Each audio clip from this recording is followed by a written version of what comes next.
বন্ধুরা, কেমন আছেন সবাই?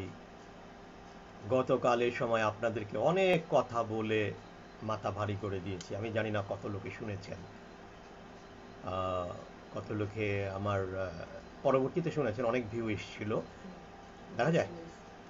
আমি অনেক আপনাদের প্রতি কৃতজ্ঞ। অনেক ভিউ আসছে, আমি খুশি। প্রথম প্রথম লট ভিউয়ার।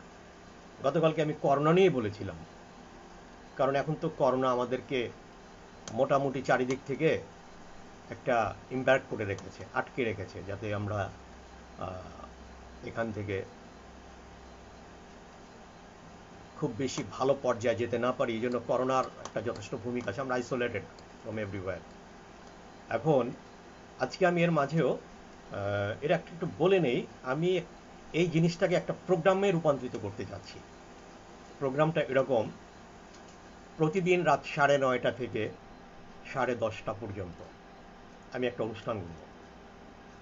এই অনুষ্ঠানটা যেমন রেডিওতে হয়, টিভিতে হয়, 1 ঘন্টার একটা প্রোগ্রাম। এই প্রোগ্রামে সকল বিষয় নিয়ে আমরা সবাই খোলামেলা আলোচনা করবো। আপনি কমেন্ট করবেন, এই কমেন্টে আপনার আপনার প্রবলেম থাকতে পারে, আলোচনা থাকতে পারে, সমালোচনা থাকতে পারে, অনেক কিছু থাকতে পারে।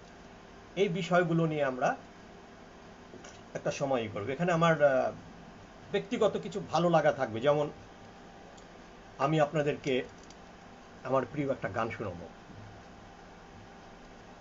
একটা কবিতা আবৃত্তি থাকবে, কিছু হালকা রসবোধ থাকবে। আর আমি এমন কিছু গান আপনাদেরকে শোনাবো, একটা গান প্রতিদিন করে শোনাবো, যে গানগুলো হয়তো অনেকেই শোনেন নাই। আমি গানটাকে প্রাধান্য দেই, কবিতা আবৃত্তিকে প্রাধান্য দিই, কালচারকে প্রাধান্য দিই। একটা কারণ আছে, রিজন ওয়াই। এই করোনার মাঝে উই আর হাইলি বোর্ড। আমরা এতটাই বোর্ড এখন, আমরা এতটাই বেশি মেন্টালি ডিস্টার্বড, আমাদের শিল্প সংস্কৃতির কাছে না যেয়ে আর কোনো পথ নেই। কোনো কিছুই ভালো লাগে না। কতক্ষণ ঘরে বসে থাকে ভালো লাগবে? কতক্ষণ আপনাকে একটা বন্দিশালার মধ্যে থাকতে ভালো লাগবে? এই জন্য এমন কিছু আহ, জিনিস দিয়ে আমি আমার এই অনুষ্ঠানটা সাজাবার চেষ্টা করব। ভালো লাগবে। আপনারা আমাকে কি করবেন,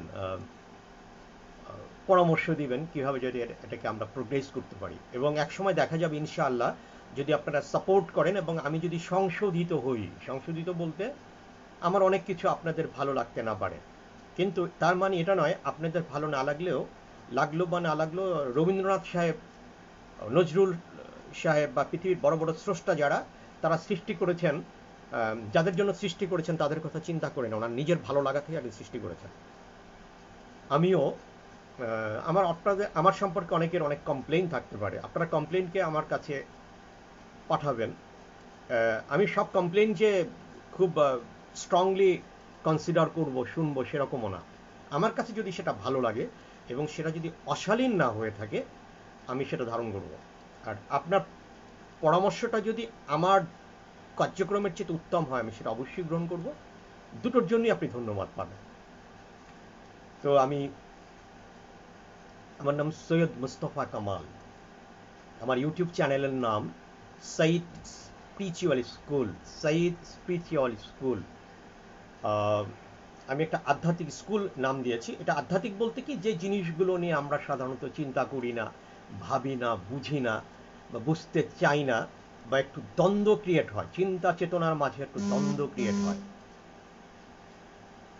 জাস্ট ইভান কাম টু ইয়ার। তুমি একটা লেখা দেখছো সামনে? একটা লেখা উঠছিল উপরে।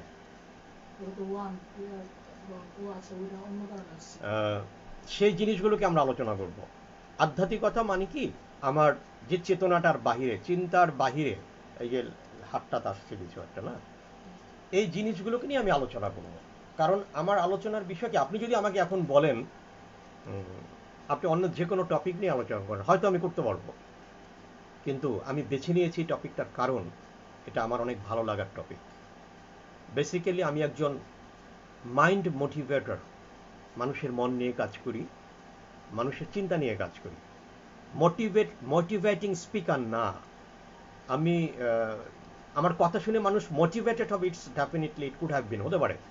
বাট আমি মানুষের মনের ব্যাপারটা নিয়ে ভাবি, মন, চিন্তা, চেতনা, আর মনের একটা অংশ হচ্ছে মানুষের চিন্তা হয় আজকে আমি এই স্বপ্নটা দেখলাম, এটার কি অর্থ হতে পারে, বা আমার আজকে এই কাজটা হচ্ছে না কিন্তু সবার তো হলো, মানে অনেক কিছু অতীন্দ্রিয়, এটাকে অকাল্ট বলা হয়, অতীন্দ্রিয় অনেক চিন্তা ব্যাপার নিয়ে আমি আজকে আলোচনা করি। আজকে না, আমি রেগুলার এই ব্যাপারটা নিয়ে আলোচনা করবো, সাথে করোনা থাকবে। তো আমি প্রতিনিয়ত যে কথাগুলো বলবো তার আগে একটা প্রার্থনা করে নিই। এই প্রার্থনাটা আপনারা যদি আমার সাথে লাইনে থাকেন, প্রার্থনাতে শরীক হন। হে মহাসৃষ্টির মহান স্রষ্টা, সকলকে শান্তি, নিরাপত্তা, সুস্বাস্থ্য ও নিরোগ কর্মক্ষম দীর্ঘ জীবন দান করুন। আমাদের সবাইকে, সকলকে দারিদ্রতা মুক্ত রাখুন। আমিন। এর ব্যাখ্যাটা যারা গতকাল আমার ভিডিও লাইভ দেখেননি, ফেসবুক লাইভটা দেখেননি, তারা আমার চ্যানেলে গিয়ে দেখতে পারেন। আমার ফেসবুক আইডিতে যে ব্ল্যাক টি শার্ট পরা যে এটা ছিল, ভিডিওটা ছিল, ওটা দেখতে পারেন। দেখে আপনারা ওইখান থেকে কিছু প্রিভিয়াস ইনফরমেশন গ্যাদার করতে পারেন। তো আমি এটা করলাম, আমি কিছু লিখে নেই, এটা লিখে নেই এই কারণে অনেক ইনফরমেশন ব্রেকআউট হয়ে যেতে পারে, এই জন্য। তো আমি আর একটা কাজ করি, আমি গতকালকে আপনাদের যে চায়ের কথা বলেছিলাম, চা এই চাটা আমি এখন খাই, বা আমি দিনে এটা 10 কাপ খাই, এটা গতকালকের। এই চাটা গরম খাবেন। এই চায়ের মধ্যে যারা গতকালকে আমার কথা নিয়ে বানিয়েছিলেন তাদের ভুলে আমি আদার কথাটা ভুলে গিয়েছিলাম। আদা, চায়ের মধ্যে আদা দিতে হবে, আদা খালিও খেতে পারেন একটু হালকা লবণ দিয়ে। লেবুর কথা ভুলে গিয়েছিলাম, এই আদা লেবুটা খেতে হবে, চায়ের মধ্যে দিয়ে দিতে পারেন, ভালো হবে। ছেঁচে দিয়ে দিবেন, ছেঁচে না দিলে ওটা হবে না। আর আমার এই হাতের মধ্যে একটা ছোট একটা কন্টেনার আছে, খুব ছোট, এটার মধ্যে এই আমি দেখাই আপনাদেরকে, কালিজিরা, খুব খুব ফাইন জিনিস। কালিজিরার কিন্তু একটা গুড এবং ব্যাড সাইড আছে। ব্যাড সাইড অনেকের হতে পারে, আবার অনেকের নাও হতে পারে। এই যে কালিজিরা ভর্তা করে খেলে ই হয়, একটু গ্যাসের প্রবলেম হতে পারে। এই জন্য আপনি খালি ইচ্ছা করলে কালিজিরাটা চাবিয়ে খেতে পারেন, এরকম করে আপনি কালিজিরাটা চাবিয়ে খেতে পারেন, খাওয়া উচিত, খেতে হবে। কালিজিরা যাদের ডায়াবেটিক নাই তারা মধু দিয়ে কালিজিরা খেতে পারেন, মধু দিয়ে খেলে উপকার পাবেন। এই কাজটা করতে পারেন। কালিজিরা খেতে খেতে আপনার অনুষ্ঠানটা শুনেন। যদি কাছাকাছি কালিজিরা থাকে নিয়ে নেন, বা আপনি কাউকে ডেকে বলেন যে আমাকে একটু কালিজিরা দিয়ে যাও। কালিজিরার একটা লাল চা হাতে নেন, তারপর অনুষ্ঠানটাতে অ্যাটেন্ড করেন। এটা একটা প্রোগ্রাম, অনেক বিনোদনমূলক প্রোগ্রাম আমাদের দেশে আছে, এটাও একটা বিনোদনমূলক প্রোগ্রাম। তো আমি বরাবরের মতো একটা গান দিয়ে অনুষ্ঠানটা শুরু করব।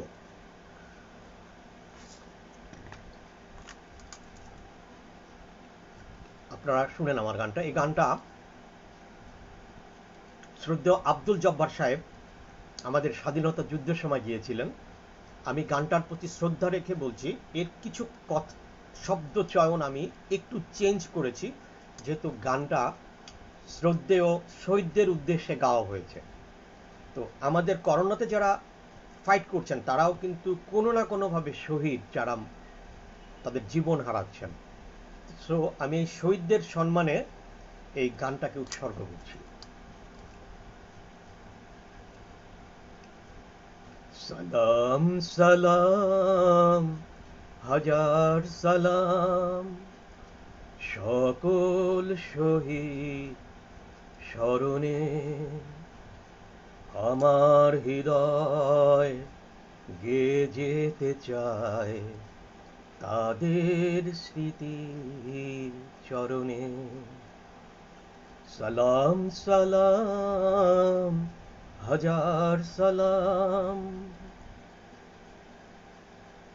মায়ের মতো মমতা নিয়ে, ভাইয়ের মতো হাত বাড়িয়ে, হাসি মুখে যারা দিয়ে গেল প্রাণ, সেই স্মৃতি নিয়ে গেয়ে যাই গান।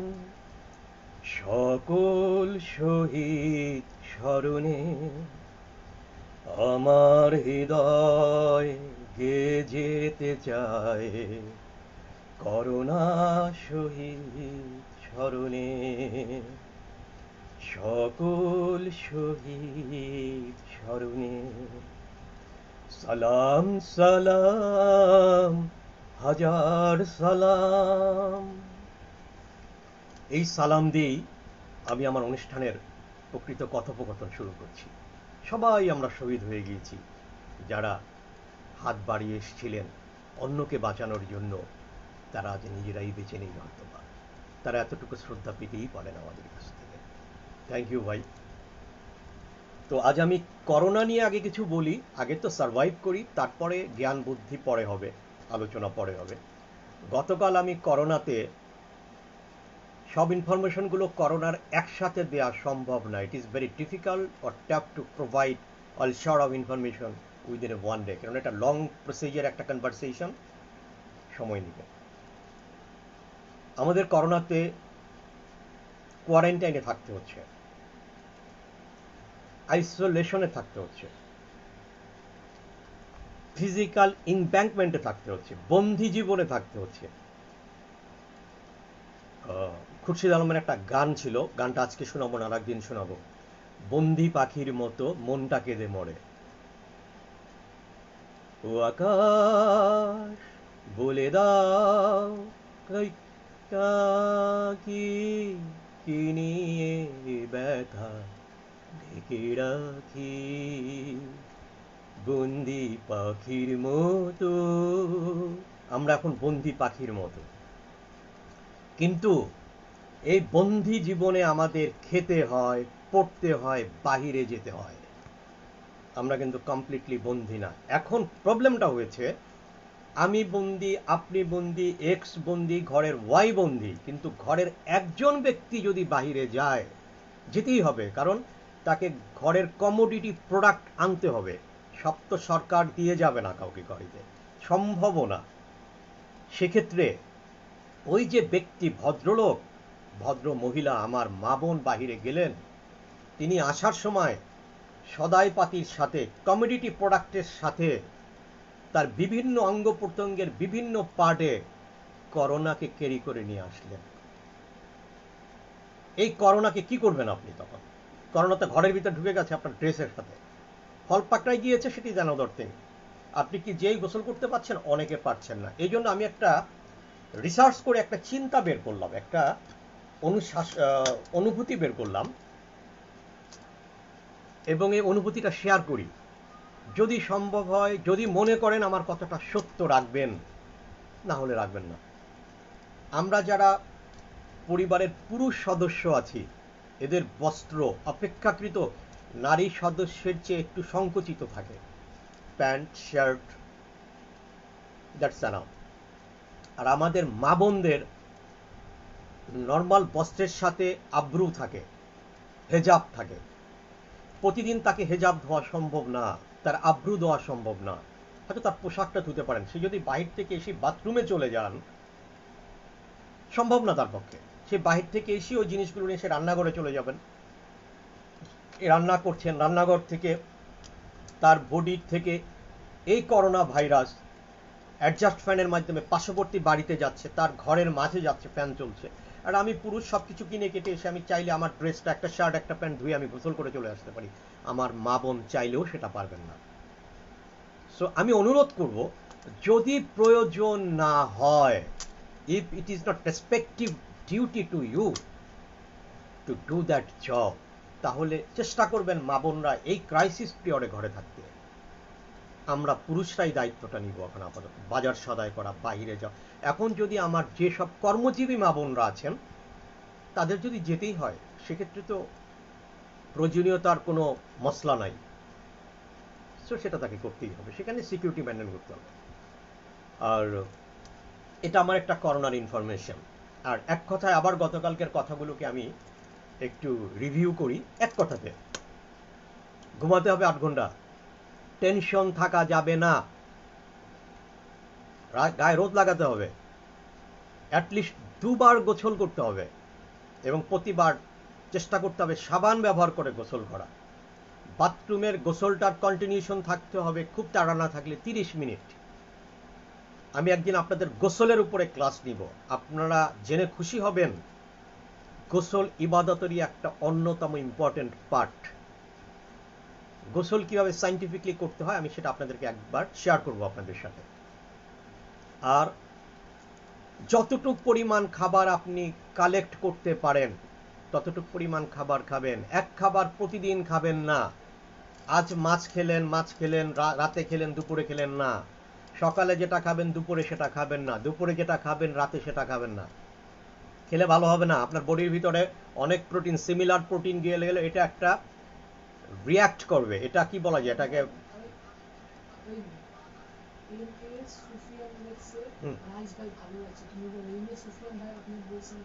সুফিয়ান ভাই আপনি দেখছেন ভাল লাগছে। আই এম জাস্ট আমি ক্যারি করছি কথাটা, খুব ভাল লাগছে। ঠিক আছে, অনেক ভাল লাগছে সুফিয়ান ভাই। আপনি কি আমি চিনি, আপনি আমার বন্ধু, লন্ডনে ছিলেন, আপনার ব্যাকগ্রাউন্ড অনেক high, you are very talent man, honest man. আপনার বড় আইডেন্টিটি আপনি অনেস্ট ম্যান। মনে করবেন অনেস্টির উপর একদিন একটা ক্লাস নিব, একটা প্রোগ্রাম করব শুধু অনেস্টির উপরে। অনেস্টি নিয়ে একটা কথা বলি, honesty is the best policy to the dishonest man to prove himself as a honest man to exploit the normal person.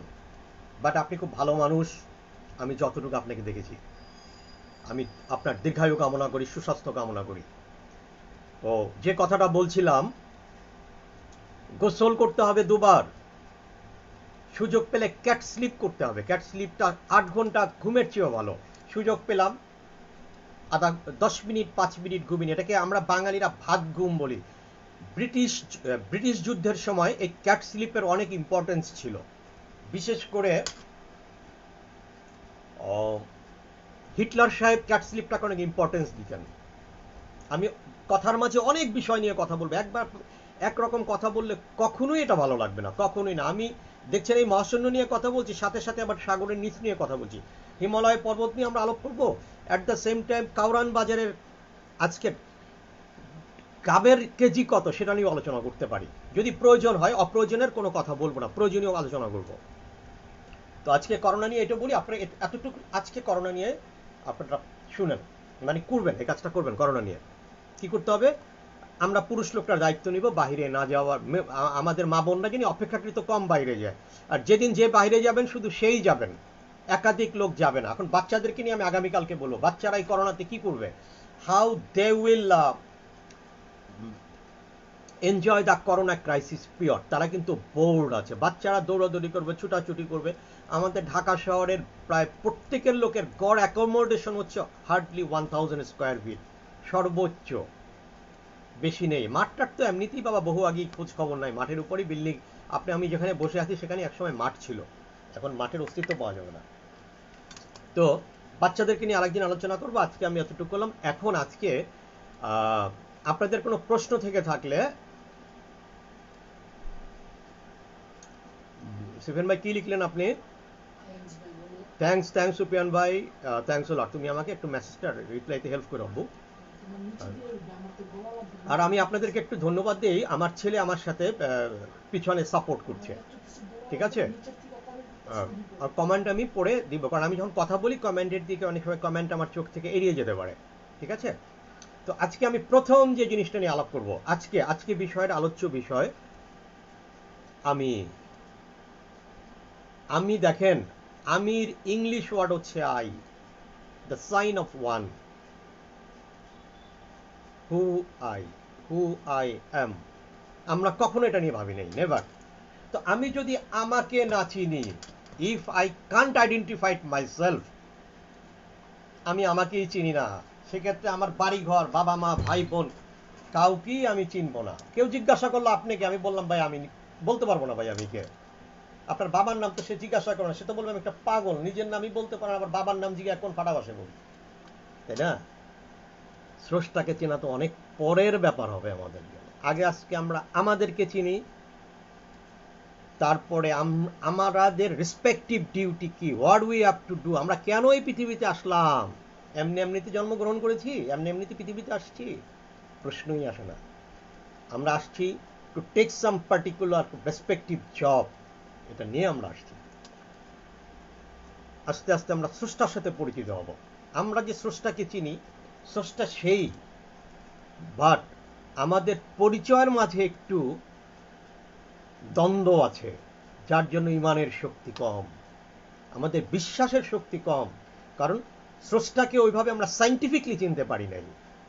আমরা সাইন্টিফিকলি এখন পর্যন্ত স্রষ্টা, আল্লাহ, ভগবান, what ever it may be, নামটা তার যাই হোক, তিনি কিন্তু আমার কাছে রাব্বিল আলামিন, আল্লাহ সুবহানাহু ওয়া তাআলা, আর একজনের কাছে সে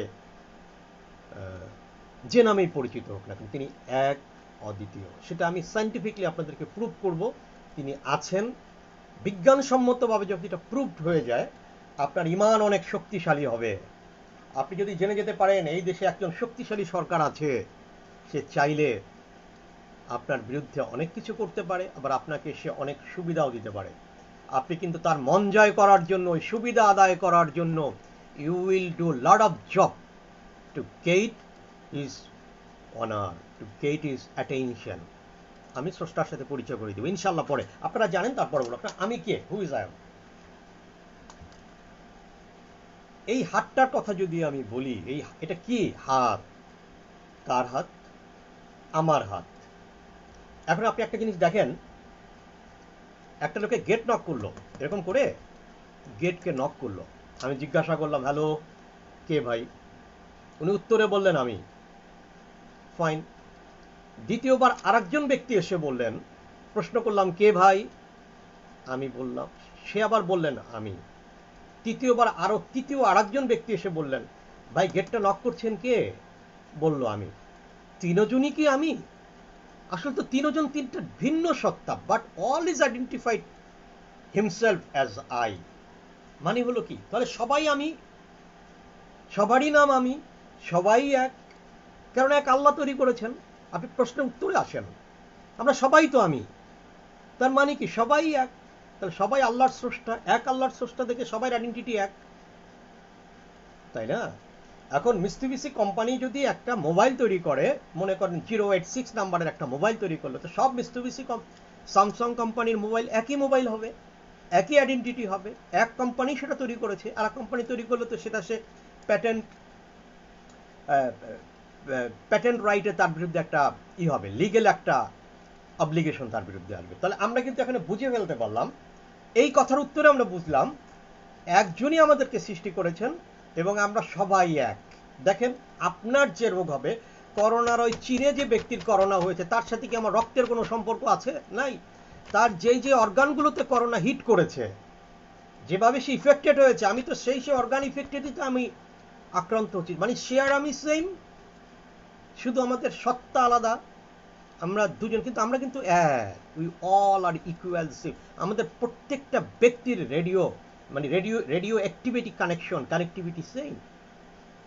এখন আমাকে চিনতে, আমি যদি একজনকে চিনতে পারি, আমি সবাইকে চিনতে পারবো। তখন যদি আমি আমাকে চিনতে পারি, দেন আমার মাথায় বাড়ি দিলে ব্যথা পেলে আমি কোনোদিন আপনার মাথায় বাড়ি দিতে যাব না। কারণ তখন আমি মনে করব আমি সৈয়দ মুস্তফা কামাল যা, মিস্টার সুফিয়ানো তা, মিস্টার সুফিয়ানো যা, XYZ তা।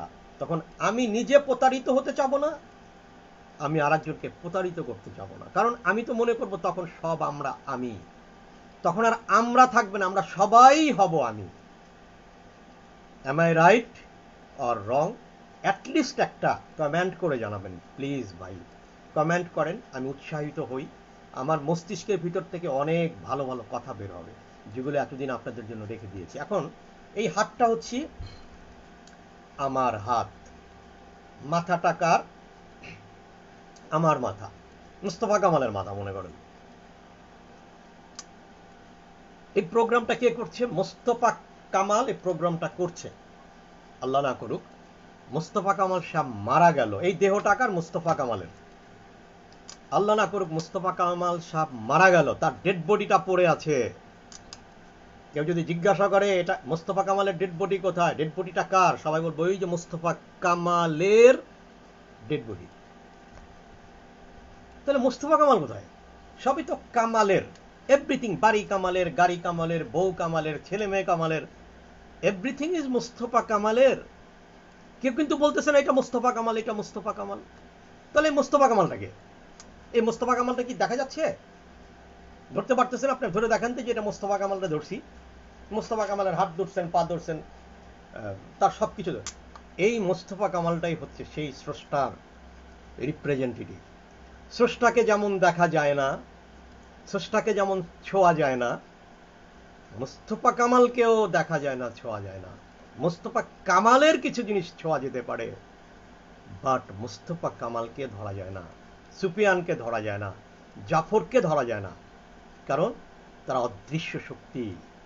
এই অদৃশ্য শক্তিটাই যখন আপনার ভিতর থেকে চলে যাবে, তখনই স্রষ্টা আপনার ভিতর থেকে চলে যাবে। আপনি কিন্তু চলছেন বাই দ্য ইনহেলিং, আমরা ইনহেলার নেই না, ইনহেলিং অফ দ্য ক্রিয়েটর। স্রষ্টাই আপনার ভিতরে আপনাকে চালাচ্ছে, আর কিছুই না। এখন এই স্রষ্টা আপনাকে চালাচ্ছে বিধায় মজার ব্যাপার দেখেন, আপনার যে পঞ্চ ইন্দ্রিয়, এটা আপনার কথা মতো চলে না, কারণ স্রষ্টা চালাচ্ছেন। এটা হাত আপনার কথা মতো চলবে, হাত কিন্তু পঞ্চ ইন্দ্রিয় নয়। আপনার মস্তিষ্ক আপনার কথা মতো চলবে, কিন্তু হৃৎপিণ্ড আপনার কথা মতো চলবে না। আপনি যদি বলেন আমি এখন এই বিষয়টা নিয়ে চিন্তা করব না, তাহলে কি হবে জানেন? আপনি এটা নিয়ে চিন্তা নাও করতে পারেন। বাট আপনি যদি বলেন আমি এখন দম বন্ধ করে থাকবো, আমি শ্বাস নিব না, আমার হৃৎপিণ্ড বন্ধ হয়ে যাক, শ্বাস বন্ধ হলে আপনার হৃৎপিণ্ড চলতে থাকবে, আপনার কিডনি তার ফাংশন করতে থাকবে। আপনি কমান্ড দিয়ে আপনার কিডনির ফাংশন বন্ধ করেন তো পারলে ভাই।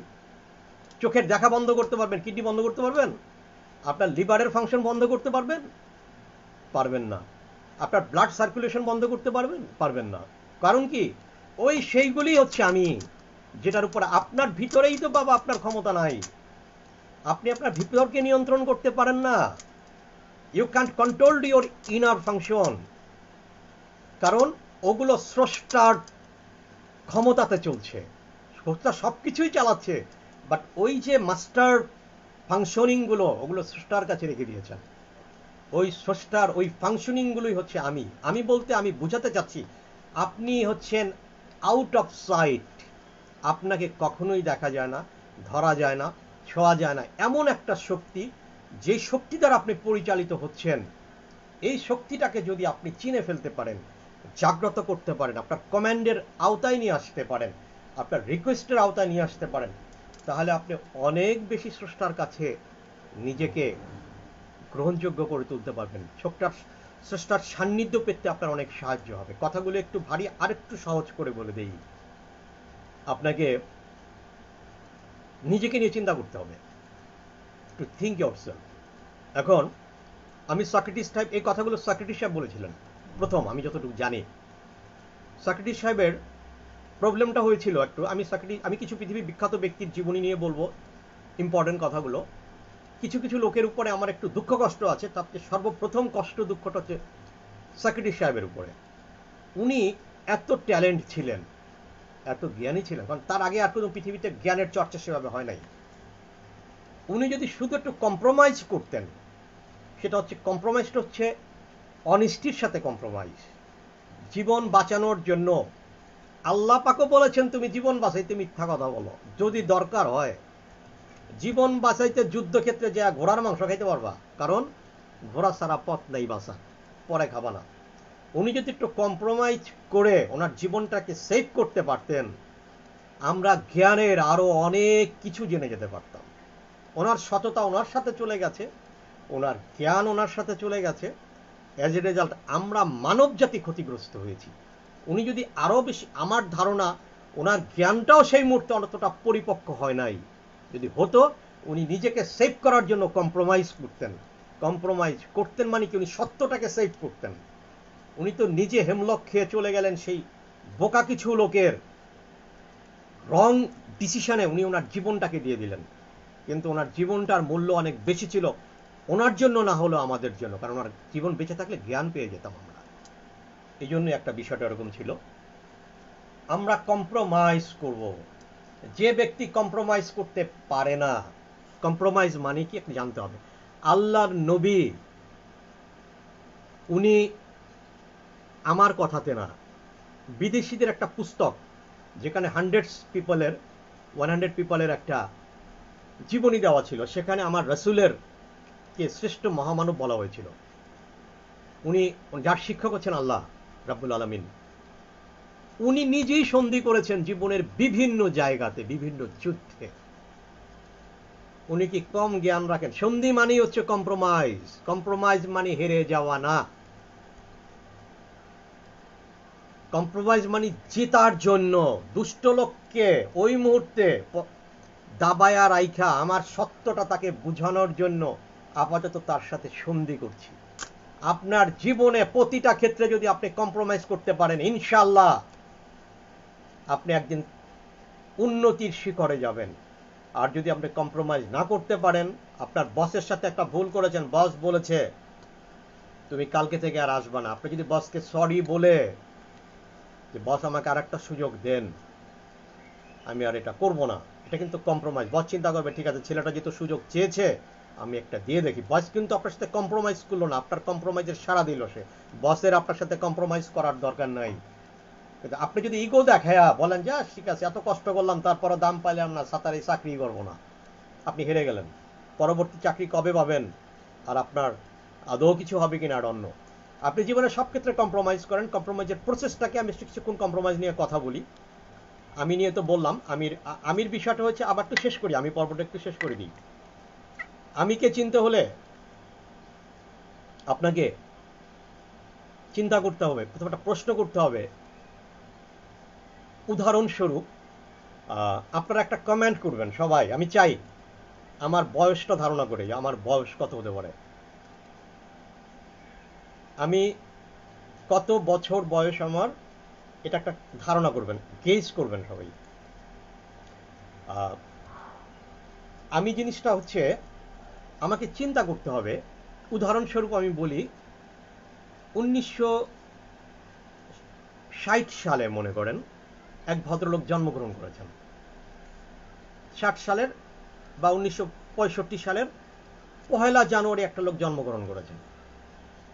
এই ভদ্রলোককে যদি জিজ্ঞাসা করা হয় 1964 মানে উনি 1964 সালের 1 জানুয়ারিতে কি কি হয়েছিল আপনি যা দেখেছেন আমাকে বলেন, উনি তো বলবে ভাই আমি তো জন্মগ্রহণই করি নাই, দেখার তো প্রশ্নই আসে না।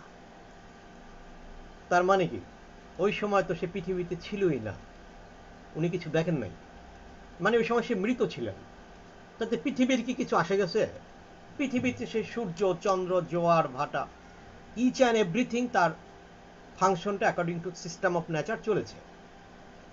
আবার দেখেন এই ভদ্রলোক যদি 2050 সালে মারা যায়, মৃত্যুর পরের দিন পৃথিবীতে যা যা ঘটবে সেগুলির কি দর্শনদারি উনি করতে পারবেন? উনি তো পৃথিবীর থেকে চলে গেলেন, পৃথিবীর কি কিছু আসে গেল? না, গেল না। কিন্তু বিষয়টা হয়েছে এই যে কর্ম, উনি কিন্তু বেঁচে আছেন শুধুই ওনার কাছে, উনি কিন্তু আর কারো কাছে বেঁচে নাই, উনি শুধু ওনার কাছে বেঁচে আছেন।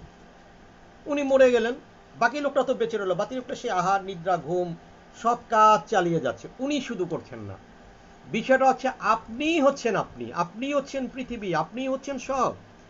আপনার যে ছেলেটা কাঁদছে, আপনার মনে কষ্ট লাগতেছে, আপনি যে দৌড় দিয়া গেলেন, ছেলের জন্য গেলেন না রে বাপ, নিজের মনের মধ্যে কষ্ট লাগতেছে, ওই কষ্ট লাঘব করার জন্য ছেলেকে বুকে জড়ায় ধরছেন। মানে আমি কষ্ট পাচ্ছি। আমি মানে হচ্ছে একটা স্বার্থ।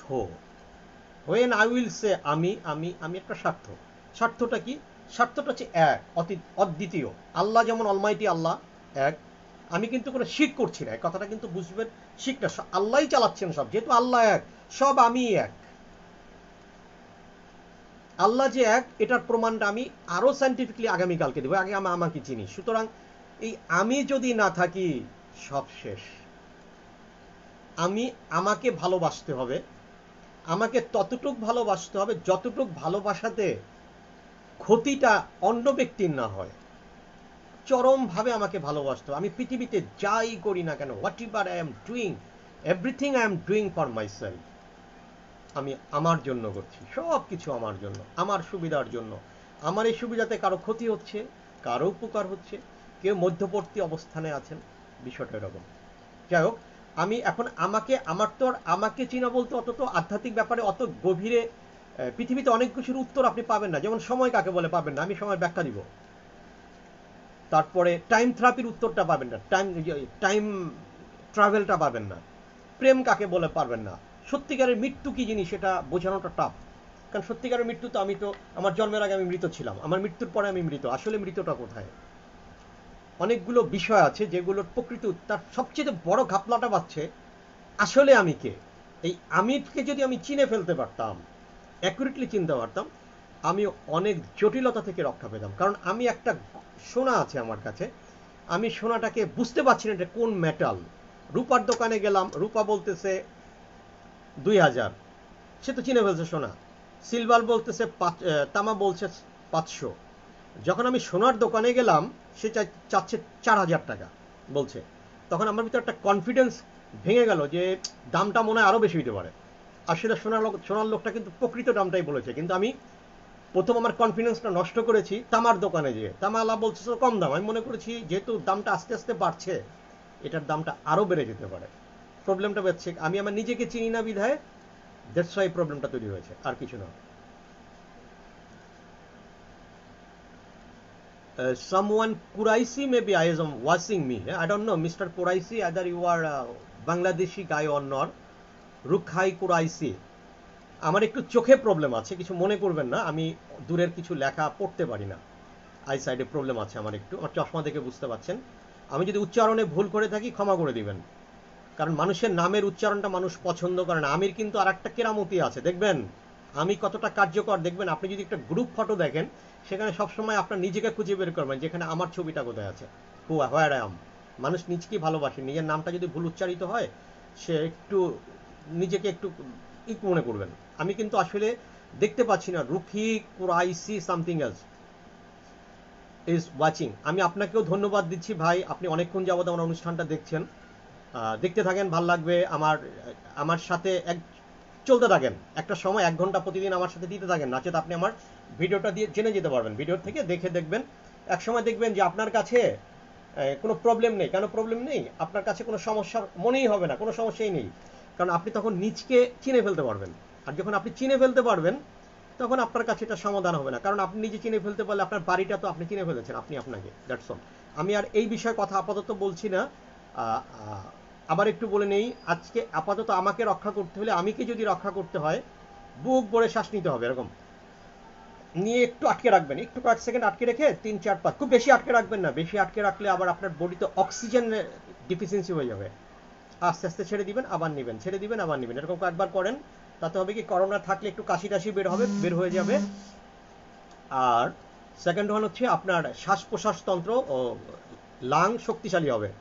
আমি অনেক টোটকা শিখিয়ে দিব আজকে, আরো একটা ইম্পর্টেন্ট টোটকা শিখিয়ে দিব, আপনি সুস্থ থাকতে পারবেন। বেঁচে না থাকলে কিন্তু আমির কাহিনী শেষ, আমরা অতীত হয়ে যাব।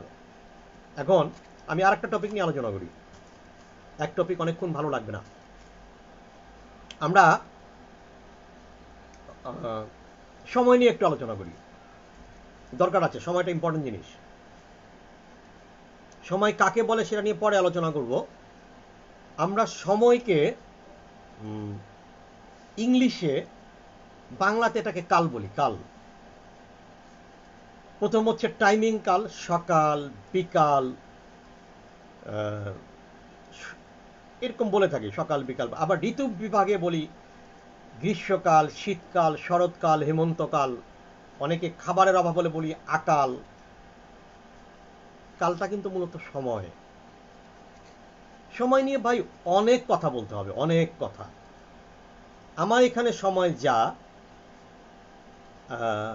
আমেরিকার নিউ ইয়র্ক শহরে এখন 2 ঘন্টা তার চেয়ে বেশি, মানে অপোজিট সেকশনে 2 ঘন্টা বেশি। বুঝাতে চাচ্ছি, এখন আমেরিকান নিউ ইয়র্ক সিটিতে বাজে হচ্ছে সকাল 10 11 12টা, সেটা হচ্ছে দুপুর 12টা 12:30 বাজে। মনে করেন আপনি 2 4 10 মিনিটের দিক সেদিক হতে পারে। সময়ের ব্যাপারটা আমি যখন মেডিটেশনের ক্লাস করাতাম, এখনো মাঝে মাঝে করাই, সাইকোলজির ক্লাস করাই, অ্যানাটমি ফিজিওলজির ক্লাস করাই, তখন আমি সময়ের উপরে অনেক কথা বলতাম। কেউ কিন্তু সময় কাকে বলে জানি না। সময় জিনিসটা হয়েছে মূলত আলো আঁধারের খেলা। সময় আছে, সূর্য আছে বলে। সূর্য যদি না থাকতো সময় থাকতো না। সূর্য আছে বিদায় সময় আছে। এখন সময়ের ওই ব্যাখ্যাটাতে আমি পরে যাব সময় কাকে বলে, কারণ এটা বললে আমার পুরোটা আজকের পুরো প্রোগ্রামটা সময় নিয়ে হয়ে যাবে। কিন্তু সময়টাকে আমরা কিভাবে ডিফাইন করব, ডিস্ট্রিবিউট করব, ভাগ করব, এটা নিয়ে আমি একটু কথা বলি। ব্রিটিশরা আমাদের এই দেশে এসে ইংলিশে কথোপকথন করতেন। ইংলিশে কথা বলার সময় থেকেই আমরা ইংলিশ ভাষার সাথে পরিচিত। তো ওনারা যখন ইংলিশ ভাষায় কথা বলতেন তখন ওনাদের ইংলিশ ভাষার বিভক্তি, এপিয়ারেন্স বা তার যে গ্রামেটিক্যাল সিস্টেম, এটা আমরা জানতাম না। আমরা যখন বই পুস্তক পড়তে গেলাম ব্রিটিশ টাইমিংয়ে, শিক্ষার একাডেমিক্যাল এডুকেশনের সাথে যখন আমরা রিলেভেন্ট হতে গেলাম, তখন ওরা আমাদেরকে ইংলিশ শেখানোর জন্য ইংলিশ গ্রামার আমাদের কাছে নিয়ে এসেছেন। আপনি বলতে পারেন আমি ইংলিশ শেখাচ্ছি না, বিষয়টা ইংলিশ শেখাচ্ছি না, আমি একটা সময়ের কথা বলছি, যার জন্য এই টপিকটা আলোচনা করতে হচ্ছে। সেক্ষেত্রে আমাদেরকে ওনারা সময়কে আমাদের মাঝে টেন্সের মাধ্যমে পরিচয় করিয়ে দেওয়ার চেষ্টা করেছেন। দুঃখজনক ব্যাপার, আমরা বাঙালিরা এখন পর্যন্ত ইংলিশের সব কিছু জেনে উঠতে পারলেও টেন্স আর প্রিপোজিশন এই দুটো জিনিস আমাদের অনেকের কাছেই এখনো অনেকই কঠিন, অনেকের কাছে অনেকই কঠিন। আমি যদি আপনাদের কারো কাছে একটা প্রশ্ন করি, বন্ধু হিসাবে ক্ষমা চেয়ে যদি উত্তর পারেন আমাকে কমেন্টের মাধ্যমে দিবেন। ঢাকা কোন দেশের রাজধানী? এই বাংলা শব্দের ইংলিশটা কি?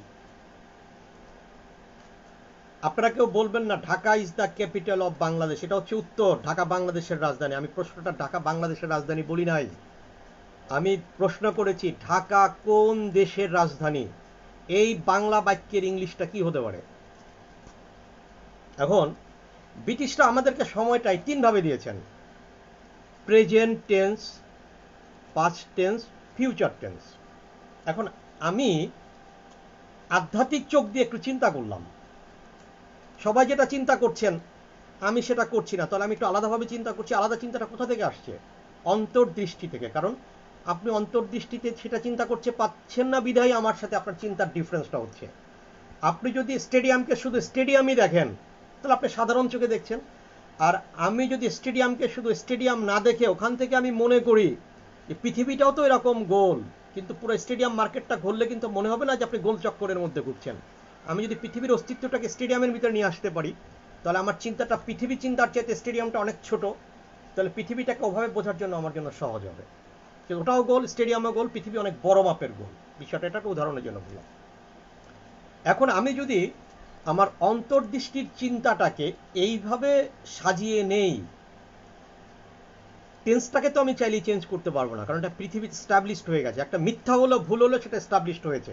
এখন যদি কেউ এরকম করতে চায় যে অনেক বছর পর লিভার ব্রাদার্সের নামটাও ইউনিলিভার করেছেন, একসময় লিভার ব্রাদার্স ছিল, অনেক বছর পরে DACC ঢাকাকে DHA করা হয়েছে, ভ্রান্তি ঠিক করা হয়েছে।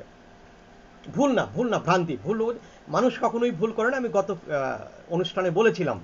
কারণ মানুষ যেটা করে, যখন করে সে সঠিক মনে করে, সে মনে করেছে আমি সঠিক। ভুল কখনোই কেউ করে না, সে যখন সেটা করে সে মনে করে আই হ্যাভ ডান রাইট। সময়ের বিবর্তনে, জ্ঞানের আপডেটের জন্য, আপগ্রেডের জন্য সেটাকে পরবর্তীতে তার ভুল মনে হয়, অপেক্ষাকৃত সঠিক মনে হয় না। এখন যদি মনে হয় আমার এই চিন্তাটা হয়তো কখনো চেঞ্জ হয়ে যেতে পারে, কিন্তু সময়টা কিন্তু মূলত এভাবে বিভাজিত নয়, এভাবে শ্রেণীবিন্যাসিত নয়, এভাবে ক্লাসিফাইড নয়। সময় ক্লাসিফাইড হচ্ছে ভবিষ্যৎ, বর্তমান এবং অতীত। সময় তো শুরু হয় ভবিষ্যৎ থেকে। দুর্ভাগ্যজনক, ভবিষ্যতের দেখা কখনোই পাওয়া যায় না। সময় দেখা শুধু বর্তমানে পাওয়া যায়। আমি ব্যাখ্যা করে বলবো, আজগুবি কোনো কথা বলবো না। অতীতের দেখা পাওয়া যায় না, কারণ অতীতকে দেখা পাওয়া হয়ে গিয়েছে। আপনি চাইলে এখন অতীতের দেখা পাবেন না। আপনি হাজার চেষ্টা করে জীবনে কখনোই ভবিষ্যতের দেখা পাবেন না। ভবিষ্যতের দেখা যখন পাবেন সেটার ভবিষ্যৎ থাকবে না, সেটা হয়ে যাবে আপনার কাছে বর্তমান। এখন দেখেন কিভাবে সেটা ভবিষ্যৎ, বর্তমান এবং অতীত হয়। যারা আমার অনুষ্ঠানটা দেখার জন্য মানসিকভাবে প্রস্তুতি নিয়েছিলেন তারা কিন্তু একটা প্রিপারেশন ক্রিয়েট করেছেন, তখনও অনুষ্ঠান শুরু হয় নাই। আপনার মনের মধ্যে কিন্তু একটা কার্যক্রম শুরু হয়েছে যে আমি 9:30 সৈয়দ মুস্তফা কামালের প্রোগ্রামটা দেখব। দেখেন ভবিষ্যৎ কাজ শুরু হয়ে গেছে। এখন যদি আপনি বাক্য গঠন করেন, I will watch the program of Syed Mustafa Kamal at 9:30 p.m.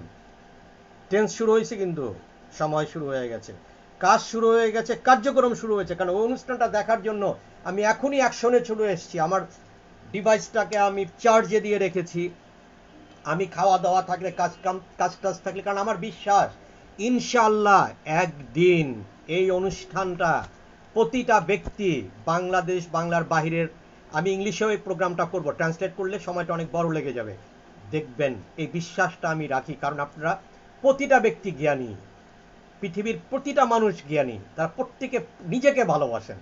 নিজেকে ভালোবাসলে ইনশাআল্লাহ সৈয়দ মুস্তফা কামালকে উপেক্ষা করাটা একটু কঠিন হয়ে যেতে পারে। আমি যা বলবো হয়তো তা কোথাও নাও পেয়ে যেতে পারেন, কারণ আমি কোনো বই পুস্তকের কোনো উক্তি উদ্ধৃতি আমি আপনাদেরকে দিব না, কিন্তু ইতিহাস বলবো, কারণ ইতিহাস আমাদেরকে শিক্ষা দেয়। কিন্তু আমরা ইতিহাসের শিক্ষা গ্রহণ করি না, আমরা নিজেরা ইতিহাস তৈরি করতে চাই। ইতিহাসের শিক্ষা যদি গ্রহণ করতাম, এই মাল্টিপল এররগুলো আমাদের জীবনে হতো না, মাল্টিপল রংগুলো আমাদের জীবনে হতো না, যেটা একবার করেছে আর একদিন আবার করছি। তো বিষয়টা কি হলো, আমরা ভবিষ্যৎটাকে বর্তমানে রূপান্তরিত করলাম। এই বর্তমানটাই কিন্তু 9:30 এই প্রোগ্রামটা 10:30 পরে অতীত হয়ে যাবে আপনার কাছে। এটা তো আর বর্তমান থাকছে না। কিন্তু সময়টার একটা মজার ব্যাপার কি জানেন, সময় সব সময় কন্টিনিউয়াস ফরম্যাটে আসে। Time always appear to you to take the continuous format, ING format. সময়টা কেমন, ভবিষ্যতে একটা কাজ চলবে, যেমন যমুনা ব্রিজ 2020 থেকে 2025 সাল পর্যন্ত নির্মিত হবে, এটা কন্টিনিউয়াস ফরম্যাটে নির্মিত হবে। জাস্ট মেঘনা ব্রিজ বা পদ্মা ব্রিজ, যমুনা তো হয়েই গেছে। এই যে কন্টিনিউয়াস ফরম্যাটে কাজটা চলবে, আপনি আবার প্রেজেন্ট টেন্সে এসে ওই চলমান কাজটা প্রেজেন্ট টেন্সে আপনি কন্টিনিউয়াস ফরম্যাটে কাজটা করছেন 5 বছর 6 বছর। অতীতে যেটা আবার হয়ে গেছে ওইটা কন্টিনিউয়াস ফরম্যাটে পাস্ট হয়েছে। তো সময়টা অল টাইম কন্টিনিউয়াস ফরম্যাট, কন্টিনিউয়াসের বাইরে কোনো ফরম্যাট নেই। আমি 3 ঘন্টা যাবত কথা বলতেছি, আমি 3 ঘন্টা যাবত অনুষ্ঠানটা শুনবো, এই 3 আওয়ার্স কন্টিনিউয়াস। 3 ঘন্টা যাবত আমি অনুষ্ঠানটা করছি, এটা কন্টিনিউয়াস। 3 ঘন্টা যাবত আমি অনুষ্ঠানটা করেছিলাম, এটাও কন্টিনিউয়াস। এর বাহিরে সময়ের যত ডিভাইস আপনি করেন না কেন, সে ডিভাইসটা কীরকম আমি আপনাকে বলি। এই সময়ের এই ডিভাইসটা হচ্ছে নিউটনের একটা গল্পের মতো। নিউটন সাহেব উনি মাধ্যাকর্ষণ শক্তি আবিষ্কার করেছেন। মাধ্যাকর্ষণ শক্তির উপরে আমার একটা অফেন্স আছে, আমি ব্যক্তিগতভাবে মাধ্যাকর্ষণ শক্তিকে বিশ্বাস করি না, ওইভাবে বিশ্বাস করি না। আমি এটা নিয়ে আগামীকালকে কথা বলবো, প্রয়োজন হলে আজকেই বলবো, কারণ আমি সকল বিষয় নিয়ে আলোচনা করব। আমার দৃষ্টিতে মাধ্যাকর্ষণ শক্তি ওইভাবে কার্যকর না, হয়তো নাও থাকতে পারে, একটু চিন্তা করলে পাওয়া যাবে।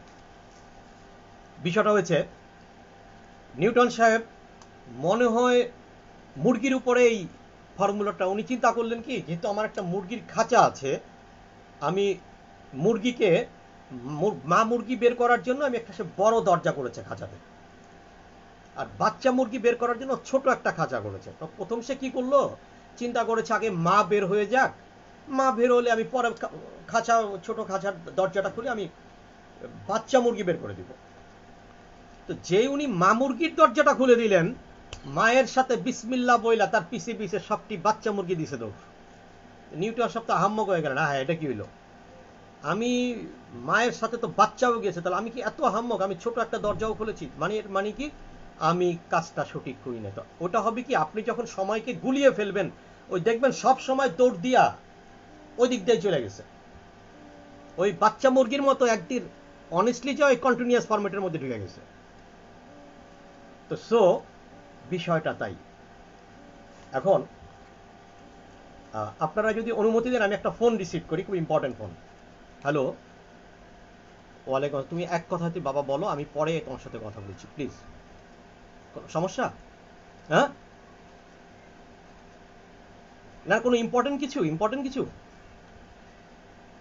আমি একটা প্রোগ্রামে আছি, তো আমি পরে কথা বলছি, প্লিজ। না, ওকে, সরি। কারণ আমার একটা প্রফেশনাল ফোন, এটা আমাকে করতে হয়। আহ, এখানে আমি চাইলেও এটা স্কেপ করতে পারি না। এখন বিষয়টা, আপনারা জিনিসটাকে এরকম সহজ করবেন। আমি আপনাদেরকে বলি, জীবনটা অনেক সহজ। জীবনের মধ্যে কঠিন কিছুই নাই, কোনো কিছু কঠিন না। কঠিন কার কাছে জানেন? যে রাস্তা জানে না, যে ওয়ে চিনে না। আপনার কাছে যে গতকালকে বলেছিলাম, যদি আমি 20টা চাবি আপনাকে দেই, তালা একটা, আপনি জীবন 20টা চাবির মাথায় দিয়ে তালা খুলতে পারবেন। আর আমার কাছে ওটা খুব সহজ, আমি আমার নির্দিষ্ট চালা দিয়ে চাবি খুলে ফেললাম, কারণ আমার কাছে জিনিসটা সহজ, কারণ এটা রাস্তা আমি চিনি। জীবনটা এত সহজ, এত সহজ, এত সহজ। যদি এই রাস্তা আপনি চিনে যান, আপনার কোনো টেনশন থাকবে না, দুঃখ থাকবে না, কষ্ট থাকবে না, কিছুই থাকবে না। আপনার তো বাজান ডিপ্রেশনই থাকবে না। আপনি কিসের জন্য ডক্টরের কাছে যাবেন আর করবেন? আপনার তো কোনো কষ্ট নাই, দুঃখ নাই। জীবনটা কিভাবে সহজ আমি বলে দেই। একজন ব্যক্তি হিমালয়ের পর্বতে উঠেছেন। উঠতে যে উনি হিমালয়ের পর্বতের যত চক্কর আছে খাইয়া, হাত পাও সাইল্লা, জীবন ফাতা ফাতা হয়ে গেছে। হিমালয় পর্বতের চূড়ার উপরে উঠে নিচে তাকায় দেখেন, এত সহজ একটা রাস্তা আছে হিমালয় পর্বতের, যেটা উনি হিমালয় পর্বতের চূড়ায় উঠে নিচে দেখতে পেরেছেন। এর আগে উনি এটাকে ফাইন্ড আউট করতে পারেন নাই। ওনার কাছে এটা কঠিন ছিল। উঠে যে উনি পরবর্তীতে হিমালয় পর্বতে ওঠার গাইড হয়েছেন, কারণ উঠতে উঠতে চলতে চলতে হিমালয় পর্বত ওনার কাছে এখন, ওনার বাসা থেকে প্রতিটা এলাকার একটা বউবাজার থাকে, সেই বউবাজারে রূপান্তরিত হয়েছে হিমালয় পর্বতটা তার কাছে। যদি ভুল বলে থাকি আমার সাথে আর্গুমেন্টে আসবেন। আমি তর্ক করি না, আমি সত্য কথা বলি। সত্য কথা কখনো তর্ক করে এস্টাবলিশ করতে হয় না। তর্ক করতে হয় কোনটা জিনিস নিয়ে জানেন? যেটা মিথ্যা, আমাকে যুক্তি দিয়ে প্রমাণ করতে হবে। আমার যুক্তির দরকার নাই, আপনি আমার যুক্তি পারলে খণ্ডন করেন। জীবনে কোনো কঠিন কিছু নাই। কিসের কঠিন আছে? প্রথম জিনিসের কঠিন কেন নাই আমি আপনাকে বলি। আপনি বেঁচে আছেন অক্সিজেন নিয়ে, অক্সিজেন আপনাকে কিনতে হয় না। অক্সিজেন যদি কিনতে হইতো তাহলে কঠিন হইতো। আজকে সারাদিন 3 ঘন্টায় যে অক্সিজেন নিয়েছেন, তার প্রাইস আসছে বর্তমান বাজার দরে 30,000 টাকা। ফ্রি পাইছেন। যেই চোখ দিয়া দেখতেছেন, এটা যদি লাগাইতে হইতো, আদৌ চোখ না থাকলে লাগানো যাইতে কিনা সন্দেহ আছে। ধরলাম 1 কোটি টাকা দিয়া চোখ লাগানো যায়, লাগাইছেন 1 কোটি টাকার চোখ, আল্লাহ ফিরি দিছে। এই যে আল্লাহর কাছে 1 কোটি টাকা। অক্সিজেনের সারা জীবনের দামে আসলাম নিষেধ। হৃৎপিণ্ড বাইপাস সার্জারি করতে 5 থেকে 10 লাখ টাকা লাগে। আল্লাহ পাক সুন্দর একটা হৃৎপিণ্ড দিয়ে দিয়েছে ফ্রি। বাকি অর্গান, এই যে কিডনি ফেল করতো, কিডনি যদি না থাকতো 25-30 লাখের মামলা। মানে টোটাল যদি এই ফাংশনগুলোকে আপনি করতে চান, ক্যাশ 2 থেকে 3 কোটি টাকা নিয়ে ঘুরে বেড়াইতেছেন। আজকে আমি যদি আমার কিডনি বিক্রি করে দিতে চাই, খাড়ার উপরে 20 লাখ, জায়গা মতো ব্যবসা হইলে। চিন্তা করবো আমি তো মইরাই যাবো, একটা একটা করে ব্যস্ত থাকি। আর এডি আমার বউ মায়া পোলারে দিয়ে প্রথম বউতে দিয়েই গেছি, দ্বিতীয় বউ যেহেতু ধরছে, হ্যাঁ কিছু দেওয়া যায়। আমি ভাই 2টা বিয়া করি নাই, তবে বিয়া শাদী ঘর সংসার সম্পর্কে বলতে হবে, অনেক বলবো। বিয়া শাদীও করতে হবে, ঘর সংসারও করতে হবে। কারে করবেন সেটা যদি না চিনেন, মরছেন একদম, খাড়ার উপরে মরণ হবে। প্রেম ভালোবাসা কি জিনিস এগুলি নিয়ে বলবো, ওই গতানুগতিক কোনো মাইন্ড মোটিভেটরের কথা না। এই কথা জিন্দিগিতে শোনেন নাই ভাই। মানুষে বলবে উত্তরে যাও, আমি বলবো পশ্চিমে যাও, প্রমাণ করে দিব পশ্চিম রাইট, উত্তর রং। এখন আপনি আসেন, কিছু জানি বলছিলাম কথাটা, একটু ভুলে গেলাম, প্রসঙ্গ ভুলে গেলাম, সরি। হিমালয় পর্বত, জীবন সহজ। কারণ কি, আপনি জীবনে বিশাল একটা দান পেয়ে গেছেন, অলমাইটি আল্লাহর দান। এই দানটা কোটি কোটি টাকার দান। আপনি কোনো অ্যাবনর্মাল, আপনি আবার এটাকে মনে করেন না যে আপনি যদি এখন আপনার পা আছে, সে একজন লোকের পা নাই, আপনি তার সাথে আপনি নিজেকে কখনো তুলনা করবেন না, তাহলে আপনি মরছেন। আপনি যদি তুলনা করেন এইভাবে, আমি পরীক্ষায় ফেল করছি তাতে কি হয়েছে, আর এক বেটাও তো আমার লগে ফেল করছে, আপনি জীবনও পাস করতে পারবেন না। আপনার পা আছে, আপনাকে পালা লোকের সাথে তুলনা করতে হবে। আপনি এই বইলা সান্ত্বনা নিবেন না। আপনি শুকরানা আদায় করতে পারেন, শুকুর আলহামদুলিল্লাহ, হে রাব্বুল আলামিন তুমি আমাকে 2টো পা দিয়েছো। বাট আপনি কখনো এটা নিয়ে সান্ত্বনা নিয়েন না যে ওই বেটার যেহেতু পা নাই, আমার যেহেতু পা আছে, আমি হাঁটতে পারতাছি, সুতরাং এটি আমি খুশি, আমার জীবনে আর কিছু করতে হবে না। নো, ওই বেটার পা নাই, ওটা আল্লাহর সাথে ওই বেটার হিসাব কিতাব। ওইটা নিয়ে কতক্ষণ হয়েছে? 54। আচ্ছা ঠিক আছে, আমি বেশিক্ষণ কথা বলবো না, 1 ঘন্টার বেশি কথা বলবো না। এখন ওই ব্যাটার পানা এটা নিয়ে আমি নিজেকে স্যাটিসফাই করব না, আমি চিন্তা করবো আমার এই পায়ের সর্বোত্তম ব্যবহার আমি কিভাবে করতে পারি, আর তার জন্য আমি করুণা করব, আমার নিজের জন্য শুকরানা করব। আর মাইন্ড মোটিভেটররা বর্তমানে তুলনা করে, ওই বেটার মাথায় চুল নাই, আমার মাথায় চুল নাই, তো আমার মাথায় তো চুল আছে, এটা নিয়ে আমি আমার কোনো স্যাটিসফ্যাকশন লেভেল থাকবে না, আমার শুকরানা লেভেল থাকবে। আমি যদি স্যাটিসফাইড হয়ে যাই, আমার ক্ষমতা কমে যাবে, আমি অল্পতে তুষ্ট হয়ে যাব। আমি অল্পতে তুষ্ট হব না, কারণ আমাকে যিনি তৈরি করেছেন তিনি অসীম, সীমাহীন। উনি আমাকেও ভালোবেসে তৈরি করেছেন সীমাহীন করার জন্য। আমি এমন কাজ করব, এমন কীর্তি করব, এমন কিছু করব, পৃথিবীর মানুষ আমাকে সারা জীবন মনে থাকবে। আমার তো প্রশ্নই আসে না, আমি আমার পেটের বাতি জোগাড় করতে পারি না, সে আশরাফুল মখলুকাত হয়ে। এটা আমার জন্য দুঃখ, এর জন্য আমাকে তৈরি করা হয় নাই। আমি মানুষ হিসাবে পয়দা হয়েছি পেটের বাতি জোগাড় করার জন্য, সারা জীবন নিজকে শেষ করার জন্য না। এটা আমাকে চিন্তা করতে হবে। আমার কিছু একটা রেসপেক্টিভ কমিটমেন্ট আছে টু অলমাইটি আল্লাহ। আমাকে যিনি তৈরি করেছেন, যিনি মহাশূন্য তৈরি করেছেন, তিনি কি একটা ক্ষুদ্র জিনিস তৈরি করেছেন? আল্লাহ নিজেই বলেছেন আমি সৃষ্টির সেরা জীব, তাহলে আমি মহাশূন্যের চেয়েও বড়, আমার চেয়ে বড় কেউ না। তো আমি এত ক্ষুদ্রতে কেন তুষ্ট থাকবো? আমি শুকরানা আদায় করবো, হ্যাঁ আল্লাহ তুমি আমাকে যা নিয়ামত দিয়েছ, এটাকে আমি জানি 100% ব্যবহার করে আমি জানি সামনে অনেক বড় কিছু হতে পারি। এটা একটা ইম্পর্টেন্ট জিনিস।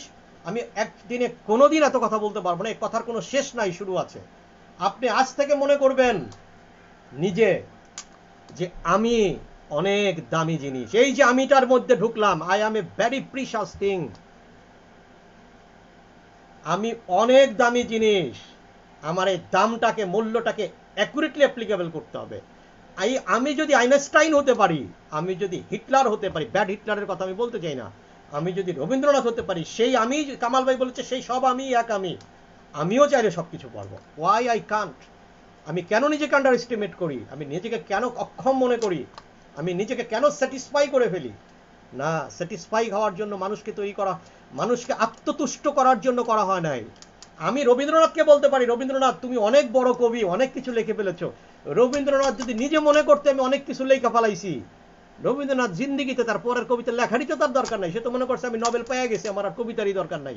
সে সুন্দর কলম টলম বন্ধ করে খালি ওই জমিদারি খাজনা তুলতো আর পদ্মা নদীর বাতাস খাইত। সে তো নোবেল প্রাইজ পাওয়ার পরও কবিতা লিখেছে, কারণ সে নিজে আত্মতুষ্ট ছিল না। পৃথিবীর কোনো বিখ্যাত ব্যক্তি আত্মতুষ্ট থাকে না। এখন আসেন, পরে আবার কথা বলবো, আজ আমি ফিরে যাই, আর কথা না বাড়াই, ঠিক আছে? আমার ফিরে যাওয়ার কিছু প্রসেস আছে, সে প্রসেসের মধ্যে আমি একটা গান গাবো, তারপরে আমি একটা কবিতা আবৃত্তি করব। এর আগে আমি একটা গান আপনাদেরকে একটু শোনাবো। গান আমি কেন শোনাই আপনারা জানেন? গানের মধ্যে এমন জিনিস আছে, আমি মোস্তফা কামাল আপনাকে বললাম, সঙ্গীতের মধ্যে একটা হার্ট অ্যাটাকের রুগীকে যদি ওই মুহূর্তে তার প্রিয় গান শুনিয়ে দেওয়া যায়, তাকে আপনি কোনো ঔষধ না খাওয়ায় হাসপাতালে নিয়ে যেতে পারবেন, সে যদি তার প্রিয় গানটাকে ওই মুহূর্তে শুনতে পারে। আমি একটা গান একটু শোনাই আপনাদেরকে, তারপরে আমার নিজের গানটা শোনাবো। একটু শুনেন সামান্য, গানটা খুব ভালো লাগবে। হয়তো গানটা আপনারা কেউ শুনেন নাই কখনো, হয়তো শুনেও থাকতে পারেন।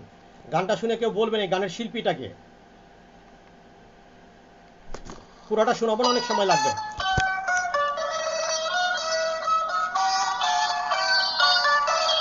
আমি লিপসিং করছি।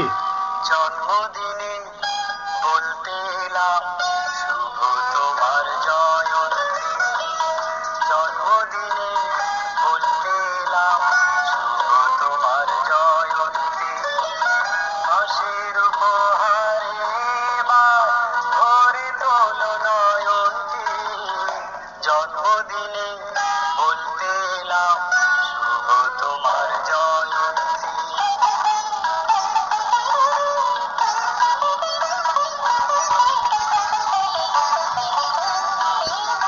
পান্না পাথর কান্নায়ানি বলেছিলে তাই, মুক্ত তিনি মুক্তি মনির বলেছিলে তাই, প্রীতির রঙে রাঙাতে এলাম তোমার খুশির লগনটি, হাসির উপহারে এবার ধরে তোলো নয়ন্তী, জন্মদিনে বলতে এলাম শুভ তোমার জয়ন্তী।